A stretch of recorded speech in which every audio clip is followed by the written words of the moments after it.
Hai, kembali lagi bersama gua Ans. Oke, sekarang mari kita lanjutkan pembahasan kita di kelanjutan anime Isekai Smartphone Totomoni.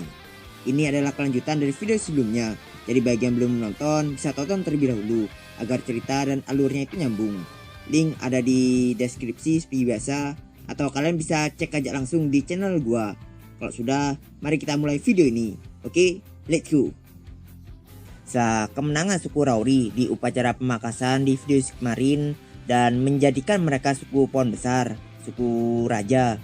Sesuai seperti yang sudah dijanjikan oleh Pam kepada Toya DKK, Pam tidak akan mengincar Toya lagi untuk ditidurin.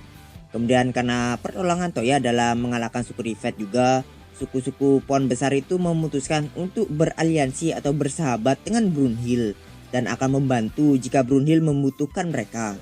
Dan untuk nasibnya suku Rivet, mereka itu telah mendapatkan hukuman hutan besar yang entah bagaimana bentuknya seperti apa, tapi yang jelas mereka itu telah mendapatkan hukuman yang timpal. Kemudian setelah semua itu beres, Toya DKK pun pulang ke istana Brunhild, ke negara mereka lah. Tapi berbeda seperti di hutan besar yang masih belum masuk musim dingin. Di Brunhild itu ternyata sudah memasuki musim dingin. Semua ini disebabkan karena musim di dunia baru ini tidak dipengaruhi oleh lintang dan bujur, melainkan dengan kekuatan roh yang ada di suatu wilayah itu. Jadi walaupun di wilayah satu dengan wilayah lainnya itu berdekatan atau satu tanah, belum tentu keduanya itu satu musimnya itu sama walaupun dekat gitu. Dan karena musim di dunia barunya Toya ini nggak dipengaruhi oleh lintang dan bujur, ada kemungkinan besar dunia baru ini sekarang itu nggak bulat. Mungkin untung musim di Brunhild itu sama seperti musim yang ada di Jepang. Bedanya musim gugur itu lebih panjang atau lebih lama, dan musim seminya itu lebih singkat daripada di Jepang. Lalu di keesokan harinya, tepat di pagi hari buta yang masih berembun dan bersuhu dingin, Toya bangun dari tidurnya dan langsung pergi ke balkon sambil ngomel-ngomel perihal suhu ini yang dingin sekali. Di sana Toya itu dapat melihat Lu dan Moroha yang sedang berlatih di pagi-pagi buta itu. Lu benar-benar terpukul akibat kekalahannya melawan Rengetsu waktu itu. Makanya dari itu dia itu minta latihan pagi-pagi sekali sama Moroha sekarang. Walaupun suhunya itu dingin sekali. Dan mengenai Moroha, tentu setelah Toya memperkenalkan Moroha kepada seluruh orang yang ada di istananya, mereka itu pada kaget dan sedikit curiga gitu. Sebab Toya itu gak pernah ngasih tahu ke mereka kalau dia itu punya kakak yang lain selain Karen. Jadi karena pengumuman yang tiba-tiba itu, seluruh orang-orang di istana pun jadi nyimpulin kalau garis keturunannya Mochizuki itu memang suka poligami. Makanya Toya itu punya banyak kakak dan banyak cewek. Kemudian setelah memperkenalkan Moroha melakukan randori ke seluruh kesatrianya Toya yang berjumlah 80 orang. Randori ini kalau dalam bahasa Inggrisnya itu artinya freestyle practice match. Dan kalau dalam bahasa Indonesianya berarti adalah latih tanding dengan gaya bebas. Jadi di sini Moroha itu menantang ke seluruh kesatrianya Toya untuk latih tanding 1 lawan 80 dengan gaya bebas. Mau pakai pedang, kapak, tombak, tangan kosong, pokoknya bebas lah. Dan hasilnya Moroha itu berhasil menang dengan sangat mudah tanpa terkena pukulan sekalipun. Bahkan Moroha itu nyempetin ngasih tahu titik kelemahan atau kesalahan dari seluruh kesatrianya Toya. Karena Toya nggak mau ganggu latihan Lu dan Moroha, Toya pun balik ke kamarnya untuk mengganti baju dan pergi ke ruang makan untuk makan pagi. Sampainya di ruang makan, Yumina, Ilse, Linse, Yae, Hilda, dan Karen sudah berada di sana dan menyapa Toya yang baru saja datang. Kemudian setelah Toya duduk, Rini pun datang memberikan Toya itu teh. Lalu tak lama kemudian Lu dan Moroha pun juga datang ke sana. Dengan begini hampir seluruh keluarga besarnya Toya itu sudah berkumpul di ruang makan untuk makan bersama. Ini adalah hal yang sangat spesial karena jarang sekali keluarga besarnya Toya ini pada ngumpul untuk makan pagi, makan bareng gitu. Sebab Toya itu tidak memberikan aturan untuk makan bareng gitu. Dan keluarga Toya itu juga pada sibuk dengan pekerjaan mereka masing-masing. Jadi kejadian seperti ini itu langka sekali. Terutama Karen yang gak bisa bangun pagi. Terkadang Su juga ikut makan pagi di istananya Brunhild ini. Tapi untuk sekarang itu sayang sekali dia gak bisa ikut. Karena emang Toya yang ngasih tahu ke dia kalau dia itu gak boleh sering-sering makan di istananya. Karena Toya itu kasihan aja sama bapak dan ibunya. Kalau Su itu terus makan di istananya Toya. Takutnya mereka itu akan kesepian kalau Su itu gak pernah makan di rumahnya dia sendiri. Jadi Toya pun nyuruh Su untuk sesekali aja ke istananya untuk makan gitu. Lalu tentang bagaimana Su pergi ke Brunhild, tentu dia memakai gate yang sudah Toya pasangkan di dalam lemari yang ada di kamar transisi di kediaman Duk atau bapaknya Su. Kemudian setelah Toya dan yang lainnya itu selesai sarapan, semuanya pun langsung pada melakukan pekerjaan mereka masing-masing. Seperti Yae, Hilda, dan Moroha yang ikut berlatih dengan para ksatria lalu melakukan inspeksi domestik. Yumina dan Lu berkonsultasi sama Naito mengenai perkembangan kota. Ilse dan Rinse berlatih berduaan, kemudian melakukan reklamasi tanaman yang akan dipilih dan dikembangbiakan. Lalu Karen, dia itu pergi ke ruang konsultasi cintanya yang dibuat khusus untuk dia, yang tujuannya itu tentu untuk percintaan. Sedangkan Toya sendiri, Toya pergi menemui Masanobu untuk mendengarkan tentang masalah domestik dan berbagai hal dari dirinya. Sebenarnya Toya itu bisa aja menyelesaikan semua masalah itu dengan cepat sendirian. Tapi seperti yang kalian tahu, Toya itu dilarang keras untuk ikut campur dalam urusan negara, supaya negaranya itu mandiri. Jadi Toya itu sekarang cuma bisa menyerahkan semua masalah negaranya itu ke Masanobu dan para cewek-ceweknya seperti tadi itu. Malah Toya akan dianggap pengganggu jika Toya itu ikut campur. Karena urusan sudah kelar sama Masanobu, Toya pun istirahat dengan dilayani oleh Lime. Toya di sini sedikit curhat ke Lime perihal suhu dingin di kastilnya itu. Lalu Lime pun menjawab kalau ini tuh masih mending ketimbang di musim dingin yang biasanya. Karena Toya itu sudah buat karpet yang diberikan sihir warming dan ditaruh di berbagai tempat di istananya. Sihir baru ini dapat mengatur temperatur suatu benda. Jadi berkat karpet-karpet itu yang Toya taruh di berbagai tempat, suhu di istananya Toya itu nggak dingin-dingin amat. Dan Toya itu juga sudah memberikan Lime itu baju baru, baju pelayan baru yang berisikan sihir warming juga. Alasannya karena Lime ini pekerja keras, dia itu udah bangun subuh-subuh gitu kerjanya. Jadi agar Lime itu nggak kedinginan, Toya membuatkan baju untuk dirinya. Tentu ngasihnya itu nggak pakai cara normal, karena kalau ngasih pakai cara normal pasti Lime-nya nolak. Jadi Toya beralasan kalau itu adalah untuk hadiah ulang tahunnya nanti yang sudah dekat. Setelah Toya selesai istirahat sejenak, Toya pun pergi ke suatu ruangan untuk melakukan finishing pada piano yang baru saja Toya buat kemarin. Setelah balik dari hutan besar, Toya itu langsung buat piano gitu. Dan sekarang itu Toya sedang mengatur kayak not-notnya itu, suara-suaranya. Toya memakai HP-nya untuk mengatur nada pianonya itu. Dan karena terlalu bersemangat, Toya itu membuat piano yang besar bukan yang kecil. Yang pianonya itu ada 88 nada atau tombol. Jadi Toya itu sedikit kewalahan untuk mengatur suara nada-nadanya. Setelah Toya selesai mengatur semua ke 88 nada, Toya langsung duduk dan mengetes suaranya. Toya menekan nada do, re, mi, fa, sol, la, si, do dan membuat Toya itu bernostalgia. Toya terus mengulangi nada-nada itu hingga Toya pun berlanjut dengan memainkan sebuah lagu, The Flare Wallets. Toya jadi semakin semangat sampai-sampai Toya itu memainkan versi jazznya juga. Setelah selesai memainkan versi jazznya juga, terdengarlah suara tepuk tangan dari Sakura dan Kukyuku yang gak sengaja mendengar permainan Toya. Sakura bertanya ke Toya apakah yang Toya mainkan adalah instrumental musik, dan Toya pun menjelaskan ke Sakura mengenai piano sedikit. Kemudian Sakura pun meminta ke Toya untuk main lagi dengan nada atau lagu yang berbeda. Toya pun menuruti permintaan Sakura dan mulai memainkan lagu Jingle Bell versi piano karena cocok aja sama musimnya. Sakura dan Kukyuku pun sangat suka dengan lagu ini. Bahkan setelah Toya menyelesaikan lagunya, Sakura sampai minta untuk diajarkan lirik lagu Jingle Bell karena dia ingin menyanyikannya. Sakura meminta sambil menatap Toya dengan tatapan yang berkilau-kilau gitu. Karena Sakura itu jarang sekali minta-minta sesuatu sama Toya kayak gini. Toya pun menuruti permintaannya Sakura ini. Toya bernyanyi Jingle Bell sambil bermain piano dari awal hingga akhir. Sedangkan Sakura itu udah mengikutinya dengan bersenandung gitu. Dan di saat Toya mau mengulanginya lagi agar Sakura itu makin ingat dengan lirik lagunya, Sakura malah bilang kalau dia itu sudah ingat semua liriknya. Toya pun sempat kaget dalam hati dengan kecepatan Sakura menghafal ini. Tapi karena dia sudah hafal, Toya pun langsung ngajak duet. dengan tempo yang sudah dibuat ringan oleh Toya. Sakura pun mulai bernyanyi mengikuti tempo yang Toya berikan. Dan suaranya itu benar-benar sangat jernih. Di dalam hati Toya itu lagi-lagi kaget dengan talentanya Sakura. Toya nggak menyangka kalau Sakura itu sangat bagus dalam bernyanyi. Lalu setelah kelar bernyanyi, Sakura pun menunjukkan ekspresi yang puas sambil tersenyum.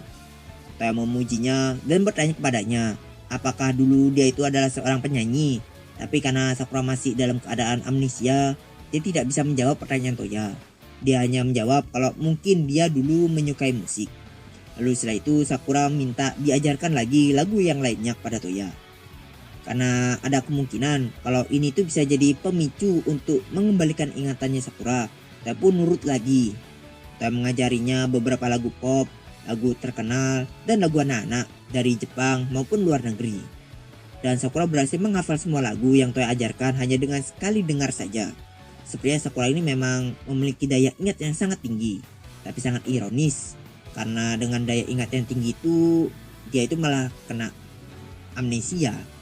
Lalu tanpa Toya sadari, semua orang di istana itu sudah pada berkumpul mendengarkan permainan musik dan lagu mereka. Suara tepuk tangan pun memenuhi ruangan setelah Sakura dan Toya itu menyelesaikan lagu-lagu mereka. Walaupun dengan ekspresi yang malu-malu, Sakura tetap tersenyum atas pujian-pujian dari orang-orang istana, termasuk teman dekatnya sendiri, Lindsay. Setelah itu konser mini Sakura pun terus berlanjut sampai beberapa waktu. Lalu kemudian di keesokan harinya, Toya mengadakan rapat aliansi barat untuk menyambut anggota baru, yaitu Kerajaan Ksatria Restia, dengan diwakili oleh kakaknya Hilda atau Raja Restia yang saat ini, Reinhardt, dan dihadiri oleh seluruh anggota aliansi barat. Karena dengan masuknya Kerajaan Ksatria Restia ke aliansi, sekarang nama aliansi beralih menjadi Aliansi Timur Barat. Semua anggota menerima Reinhardt dengan sangat baik, terutama Raja Rini, Claude.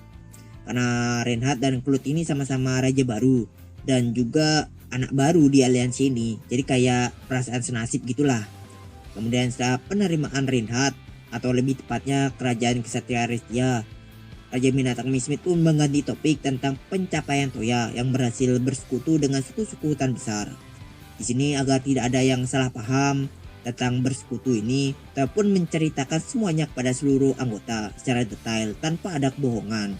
Alasan Toya ke hutan besar sampai Toya menyelamatkan orang-orang suku hutan besar dari suku Rivet dan jadi aliansi gitu. Lalu pembicaraan pun berlanjut membahas tentang pengungsi dari Juron, penyewaan frame gear untuk melewati jalan yang terkena longsor dan sebagainya. Setelah pembicaraan itu selesai, Raja Reinhardt pun langsung ditarik oleh raja-raja lainnya menuju ke studio bisbol untuk menonton pertandingan persahabatan antara kerajaan Rifurizu melawan kerajaan Regulus. Sedangkan Ratu Paus, dia ditarik oleh Toya ke suatu ruangan untuk bertemu dengan kedua kakaknya, yang tentunya jelas untuk ngasih tahu ke dia kalau di istananya itu sekarang terdapat dua dewi yang menjelma menjadi kakak perempuannya. Begitu mereka masuk ke ruangan yang di dalamnya itu sudah ditunggu oleh Karen dan Muroha, Toya terlebih dahulu ngasih penjelasan ke kedua kakaknya itu. Barulah Toya itu memperkenalkan kedua kakaknya itu ke Paus, tentu dengan identitas aslinya juga. Di sini Paus langsung mau bersujud gitu ke Karen dan Muroha, tapi dengan segera dihentikan oleh kedua kakaknya Toya itu dan menyuruhnya untuk santai aja. Kemudian Paus ditarik ke sofa dan diajak ngobrol santai. Karena disuruh santai, Ratu Paus pun tanpa ragu dan takut langsung menanyakan berbagai hal mengenai Dewa Dewi dengan penuh semangat. Dan kedua kakaknya Toya ini menjawab semua pertanyaan Paus dengan riang sambil memakan kue. Karena mereka bertiga sudah asik ngobrol dan Toya itu gak mau ganggu mereka, Toya pun memutuskan untuk pergi dari sana dan menyusul raja-raja lainnya ke studio bisbol. Sampainya di ruangan VIP, Toya dapat melihat Raja Ksatria Restia sudah menjadi maniak bisbol. Dia dengan penuh semangat menonton pertandingan bisbol sambil terus bertanya pada Raja Rini yang berada di sampingnya gitu. Melihat kedekatan mereka berdua, Toya itu berpikir jika saja Putri Rifurizu yang pencinta BL yang pernah gua bahas di volume 4, dia pasti akan langsung mimisan sambil menulis sebuah buku BL melihat mereka berdua. Melihat kedekatan mereka berdua, ya karena keduanya ini kelihatan kayak cowok keren yang di BL gitu. Ya pokoknya kayak gitulah, gua nggak mau jelasin, pokoknya gitu. Tak lama kemudian pemain dari Regulus pun mendapatkan home run yang membuat penonton seisi studio pun pada bersorak dengan meriah. Begitu juga dengan Raja Aristia. Tapi sebaliknya, Raja Rifurizu dan sahabatnya Raja Belva sedih karena dengan pukulan home run itu, Rifurizu kalah dalam pertandingan persahabatan ini. Lalu setelah pertandingan selesai dan agenda aliansi sudah beres, sebagai hadiah atau oleh-oleh, Toya memberikan perlengkapan bisbol kepada Raja Aristia. Kemudian di keesokan harinya lagi, setelah bangun tidur, Toya itu melihat ke luar jendela dan melihat pemandangan tumpukan salju yang sangat luas. Kira-kira tebal tumpukannya itu kurang lebih 10 cm. Akibat tumpukan salju itu, kegiatan pelatihan pun terpaksa diliburkan. Para ksatria Toya saat ini lagi nyingkirin salju-salju itu dari barak dan tempat latihan. Sempat Toya berpikir untuk melelehkan saljunya menggunakan sirap api. Tapi karena Toya dikasih tahu kalau akan terjadi banjir jika Toya melakukan itu, Toya pun mengurungkan niatnya. Kemudian Toya pun pergi ke kota untuk melakukan pemeriksaan. Dan di tengah jalan, Toya itu diajak main sama bocah-bocah di kota. Karena udah diajak, Toya pun ikut aja. Toya membuatkan kereta luncur sederhana dan berluncur menggunakan itu bersama dengan bocah-bocah. Setelah puas bermain dengan bocah-bocah, Toya pun melanjutkan pekerjaannya. Dan begitu Toya pergi ke jalan raya, Toya itu dibuat sangat kaget sebab seluruh jalan raya itu sudah tertutup oleh salju. Saat ini Toya pun bertanya-tanya apakah aktivitas jual beli juga sudah terhenti akibat salju ini. Dengan keadaan yang galau, memikirkan solusi untuk mengatasi masalah tadi, Toya berjalan ke studio bisbol. Sampainya di sana, Toya itu langsung meratakan tumpukan-tumpukan salju yang berada di sana dan membekukannya agar terlihat mirip seperti lapangan ice skating. Kemudian Toya pun mengetes lapangan ice skating yang dia buat itu dan terjatuh karena licin. Logan yang baru saja datang bersama dengan ksatria lainnya pun langsung membantu Toya berdiri. Mereka datang ke studio dengan niat mau membersihkan salju juga. Lalu Logan bertanya ke Toya apa yang Toya lakukan.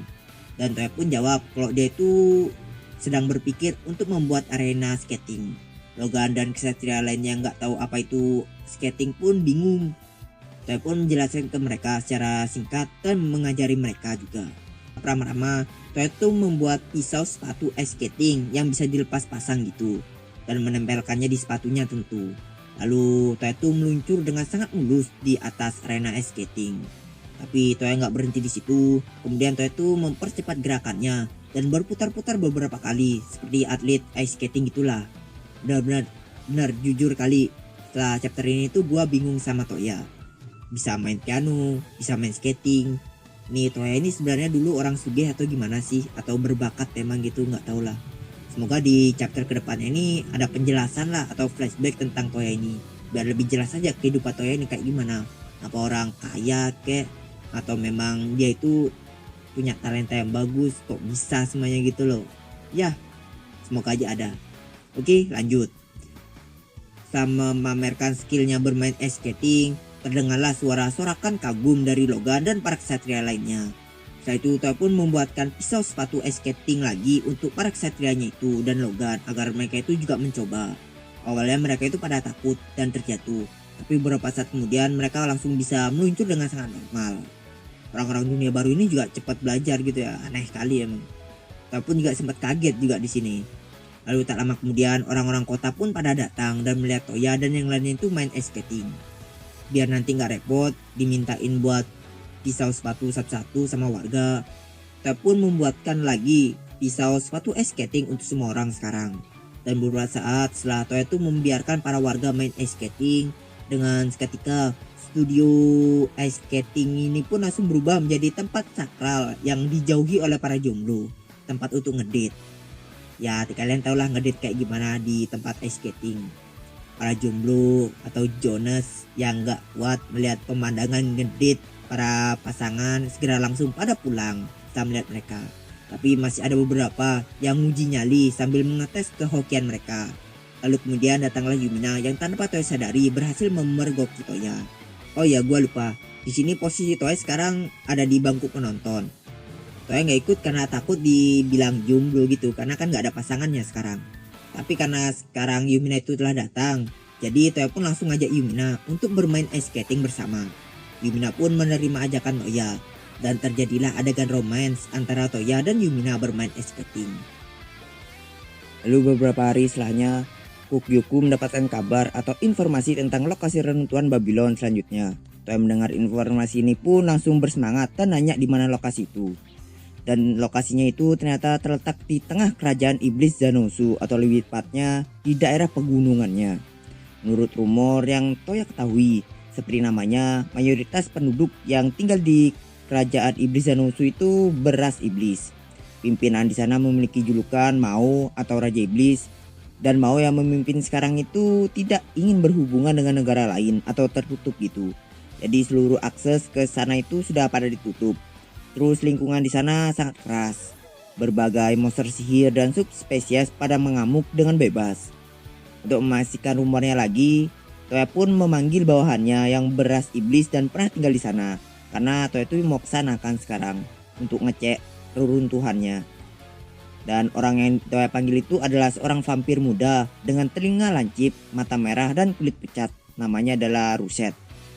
For informasi aja, vampir di dunia baru ini benar-benar sangat berbanding terbalik dengan vampir-vampir yang kita ketahui. Bahkan Toya sendiri itu sampai kecewa dengan kenyataan ini. Karena mereka ini nggak lemah sama matahari, salib, maupun bawang putih dan sebagainya gitu. Mereka juga nggak bisa berubah jadi kelelawar, dan lebih parahnya lagi, mereka itu nggak suka darah. Jadi cerita tentang vampir yang ngisep darah itu hoax di dunia baru ini. Yang sama dari mereka itu cuman kekuatan supernya, penglihatan malam, regenerasi yang tinggi, dan gelar mereka sebagai bangsawan di negara mereka.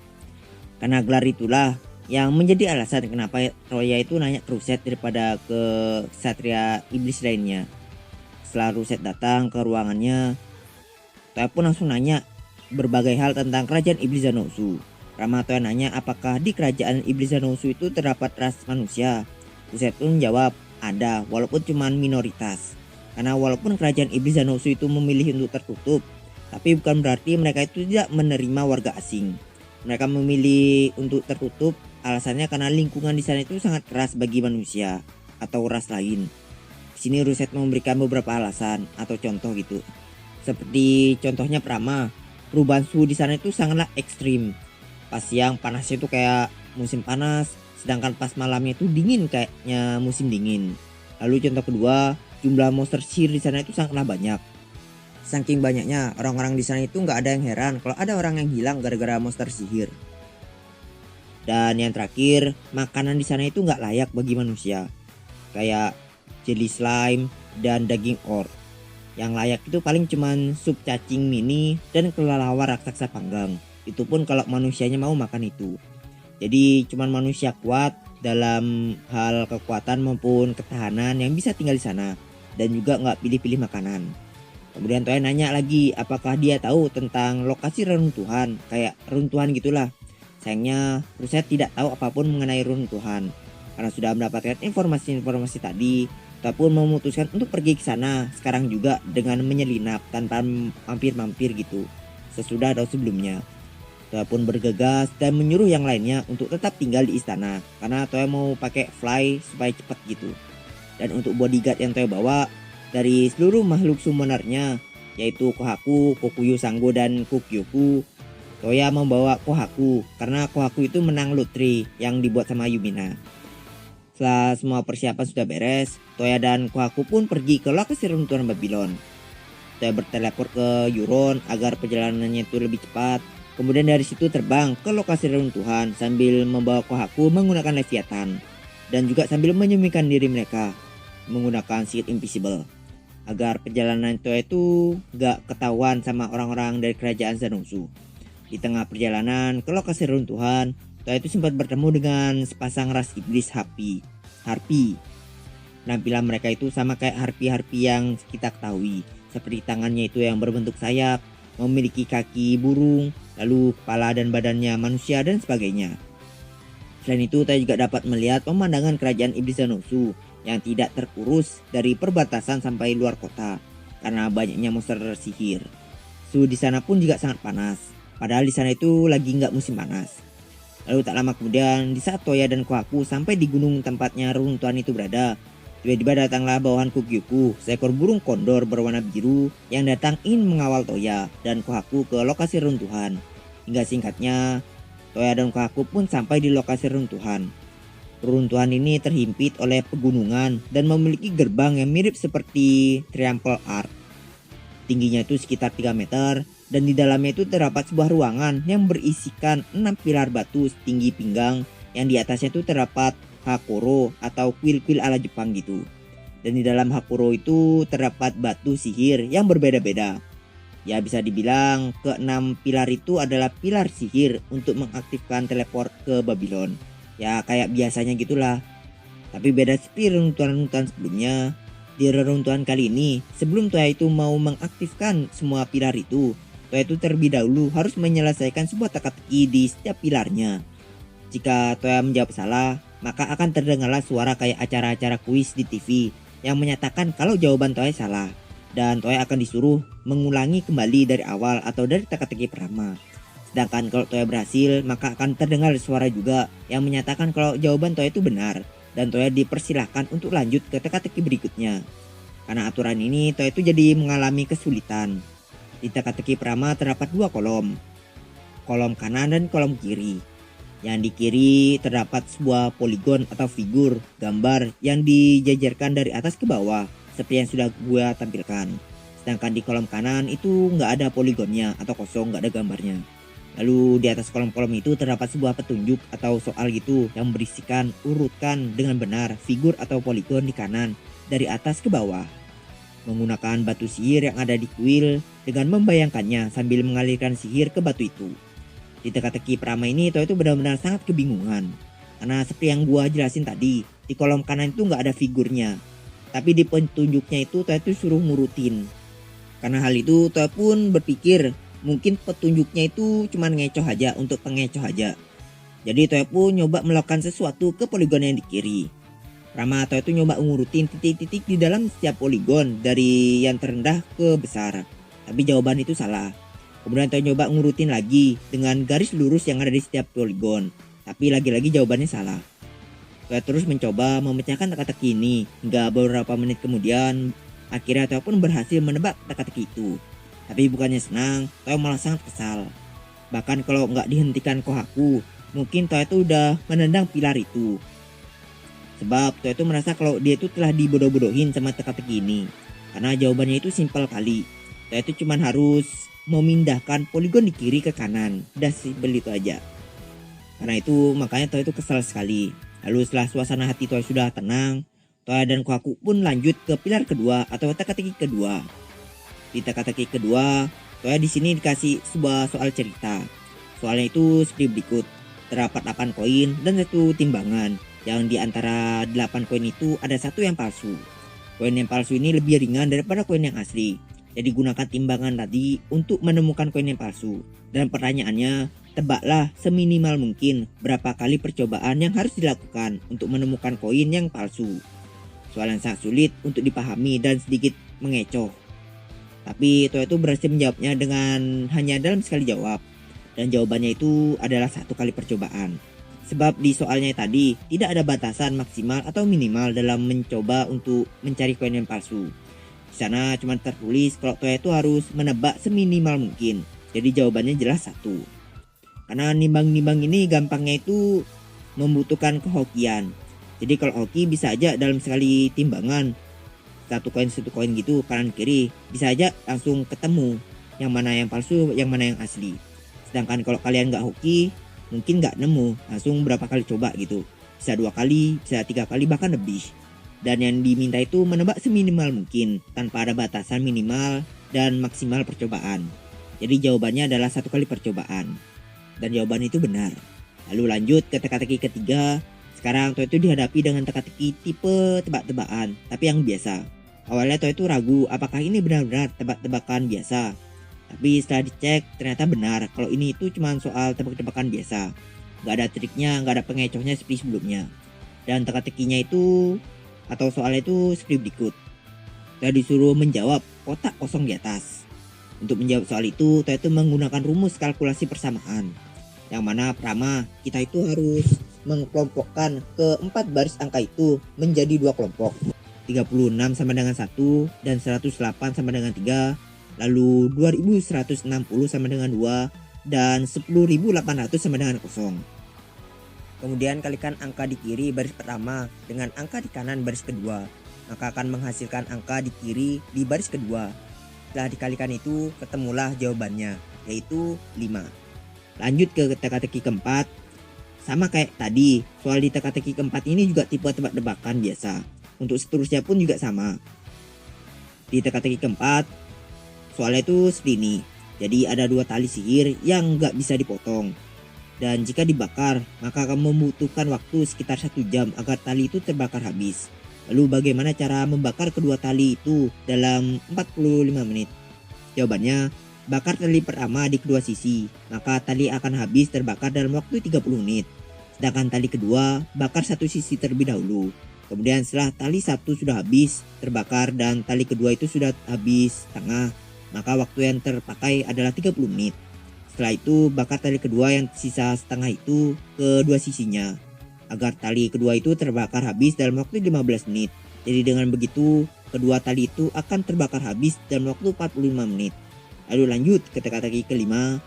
Ada seseorang yang menyiapkan 4 ikan untuk dimakan malam nanti dengan keluarganya yang berjumlah 4 orang termasuk orang ini. Jadi 1 ikan untuk 1 orang. Lalu datanglah 3 kucing yang masing-masingnya itu membawa 1 ikan. Tapi walaupun begitu, keluarga orang ini itu masih bisa makan dengan 1 orangnya makan 1 ikan. Kenapa? Jawabannya, karena kucing-kucing tadi itu tidak mengambil ikan orang itu, melainkan sedari awal kucing itu sudah membawa ikan. Karena di soalnya itu tidak disebutkan kalau kucing itu mengambil, melainkan membawa. Jadi sedari awal kucing itu sudah bawa ikan. Kemudian last di teka-teki ke-6. Terdapat 27 koin emas di sebuah tas seorang adventur yang kemudian mau dibagikan rata ke 2 temannya. Tapi ternyata di tas itu masih sisa 5 koin lagi. Jadi berapakah seorangnya itu dapat emas? Jawabannya adalah 9. Karena 27 dibagi 3 itu sama dengan 9. Dan untuk 5 koinnya itu nggak dihitung. Karena si yang punya tas ini nggak tahu kalau dia itu ternyata punya uang lebih. Dengan begitu, Toya pun berhasil menyelesaikan ke-6 teka-teki tadi di setiap pilarnya. Dan menyelesaikan semua teka-teki tadi, terbukalah satu ruangan lagi yang di dalamnya itu terdapat formasi sihir untuk Toya itu menyalurkan sihirnya ke semua pilar. Seperti yang sudah-sudahlah, Toya pun mengalirkan ke-6 sihir dengan elemen yang berbeda-beda di formasi sihir yang ada di ruangan itu. Dan kemudian Toya pun langsung berteleport ke dalam Babylon. Singkat cerita, Toya pun sampai di dalam Babylon. Toya melihat ke sana kemari dan melihat sebuah bangunan di sebelah pepohonan. Bentuk bangunan itu melingkar layaknya seperti kaleng sarden. Semua permukaan bangunan itu terbuat dari kaca, sehingga pas Toya melihatnya dari dekat, Toya itu bisa tahu bangunan apa ini, tahu Babylon apa ini. Karena barang-barang di dalamnya itu terlihat sangat jelas dari luar. Dan barang-barang itu adalah rak-rak buku yang sangat besar dan berjejer melingkar. Dan di dalamnya itu tentu ada bukunya juga, yang sudah jelas mengartikan bahwa Babylon ini adalah perpustakaan Babylon. Babylon yang paling dicari-cari dan ditunggu-tunggu oleh Lin. Setelah mengintari bangunan perpus itu, Toya pun akhirnya menemukan pintunya yang amat sangat besar. Dan membuka pintu itu dan masuk ke dalamnya bersama dengan Kohaku. Begitu masuk, baik Toya maupun Kohaku, mereka berdua itu tidak bisa berkata apapun.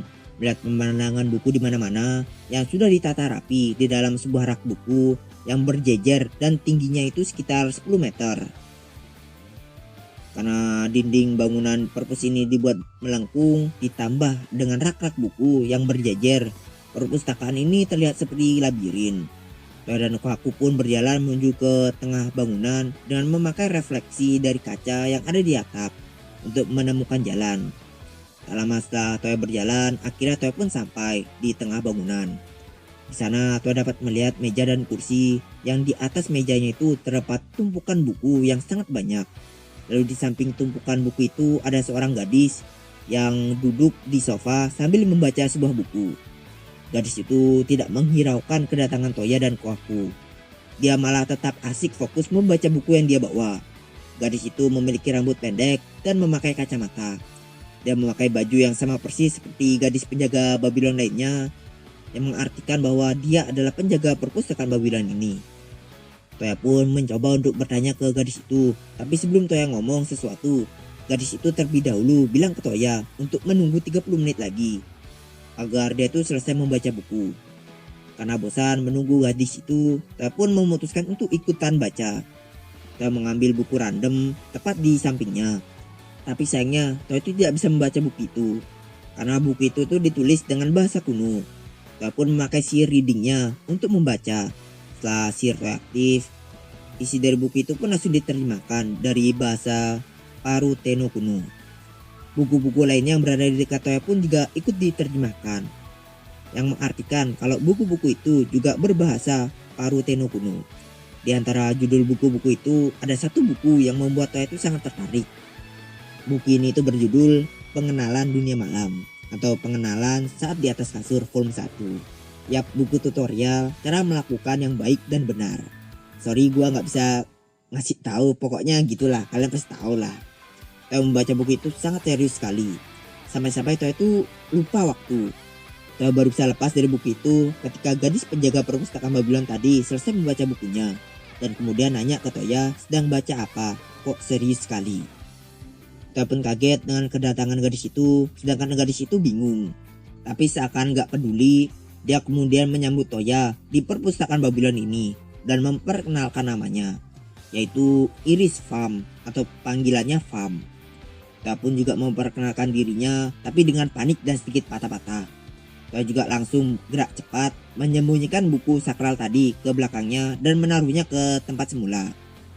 Kemudian tanpa adanya tes kelayakan seperti gadis penjaga lainnya, hanya dengan modal, Toya itu berhasil menjawab semua teka-teki yang dibuat Profesor Babylon tadi yang ada di pilar-pilar itu. Tanpa banyak cincong, Pham itu langsung menerima Toya sebagai masternya. Lalu di saat Toya memikirkan teka-teki tadi, seperti biasa tanpa Toya sadari, bibirnya Toya itu sudah dilahap oleh Pham. Lidahnya mulai masuk ke dalam mulutnya dan mengacak-acak di dalam. Cipokan Pham sangat erotik sama seperti Leora waktu itu. Tapi bedanya kalau Pham begitu dia sudah mendapatkan DNA Toya yang cukup, dia langsung melepaskan Toya. Dengan begini, mulai sekarang perpustakaan Babylon dan Iris Pham telah menjadi milik Toya. Di sini Toya itu sedikit kesal terhadap dirinya sendiri karena terus kecolongan, kayak nggak pernah belajar dari kesalahan gitu. Tapi Toya juga sedikit lega karena Pham itu nggak minta ujian apapun ke Toya. Lalu singkatnya, perpustakaan pun diaktifkan oleh Pham dan dibawa ke Babylon Toya yang lainnya untuk digabung. Di tengah perjalanan, Toya dan Pham pun ngobrol-ngobrol bentar tentang perpustakaan Babylon. Dan di sini Pham minta ke Toya nambah beberapa buku lagi ke perpustakaan. Genre dan jenisnya bebas. Alasannya karena semua buku yang ada di perpustakaan Babylon yang totalnya itu ada 20 juta, semuanya itu sudah dibaca oleh Pham. Yang tadi itu yang terakhir yang dia baca. Jadi dia tuh minta buku lagi untuk dibaca. Pham baca 20 juta buku itu selama 5.000 tahun lamanya. Dengan sekitar 2 jam per bukunya. Dia membaca buku sebanyak itu secara terus menerus tanpa ada istirahat. Toya pun sempat khawatir. Karena walaupun mereka para gadis penjaga ini robot, mereka tetap membutuhkan istirahat untuk memulihkan energi mereka. Contohnya seperti Siska. Sebelum Toya datang, sebenarnya dia itu sedang tidur di sebuah kapsul tidur untuk memulihkan energinya. Dan contohnya lagi si Noel, bahkan Toya datang pun dia tetap tidur. Tapi Pham pun menyuruh Toya untuk tidak khawatir, karena berbeda seperti gadis penjaga lainnya yang banyak gerak. Pham melakukan semua itu tanpa banyak gerak. Jadi singkatnya energinya dia itu nggak kebuang banyak. Walaupun memang saat ini Pham itu sedang dalam kondisi melemah karena hal tadi. Dia nggak istirahat baca buku selama 5.000 tahun, gimana nggak melemah. Tapi dengan adanya Flora, Pham yakin dia pasti bisa pulih kembali dengan cepat. Karena Pham bilang begitu, Toya pun jadi tenang. Setelah ngobrol dengan Pham, Toya pun berpikir apakah dia harus memberitahukan penemuan ini ke Lin atau tidak. Dan setelah dipikir-pikir lagi, Toya pun memutuskan untuk memberitahukannya juga. Oke, sekian dulu untuk chapter kali ini. Kita akan lanjutkan chapter selanjutnya di video selanjutnya. Maaf jika ada salah kata atau informasi. Makasih bagi yang sudah nonton. See you next video and